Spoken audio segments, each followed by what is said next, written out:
New airport runway about to open in Hillsboro. It's part of a 30-year expansion plan to make the airport safer and more efficient. Yeah, but not everybody thinks this is a good idea, so we sent our Lisa Balick to get answers.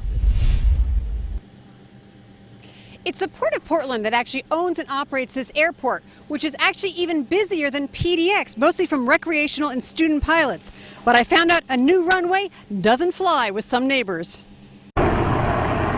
The runway set to open is parallel to an existing runway. It's designed to make it quicker for smaller and larger aircraft to take off at the same time. Business planes on one runway, smaller aircraft on the new runway. Primarily training flights from the Aero Academy at the airport, a large West Coast flight school for helicopter and airplane pilots. The airport was already at capacity, and so this is really to handle the capacity of the aircraft that are there. There will be a projection of some growth over time, as with all facilities, but it's not like an immediate expansion of the use and the operations. Meanwhile, the port just bought close to 50 acres of vacant land that borders the northern end of the Hillsboro Airport. The port tells me that land is for industrial development and aviation. But the idea of expanding operations at the Hillsboro Airport, the noise is aggravating, but makes some neighbors a bit queasy. Is this the best use of the property? And there's some arguments there that maybe it's not. Dr. Jim Lubisher is with a group called Oregon Aviation Watch. They filed a lawsuit to try and stop the new runway construction.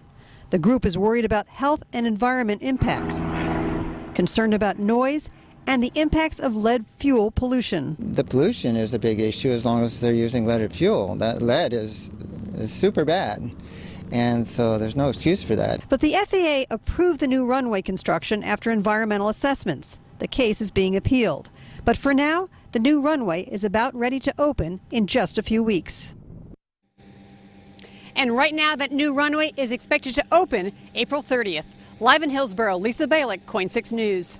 Lisa, thank you. You know, here's something people don't know. Hillsboro Airport is the busiest airport in the state, busier than PDX. Really? You don't have the big jets landing there all the time, but it's the busiest airport. So this is really an important thing. Lisa, thank you. Well, at least it's a little better flying weather out there today, but Kristen's back now, and we had some weather concerns last night. You got some video of a light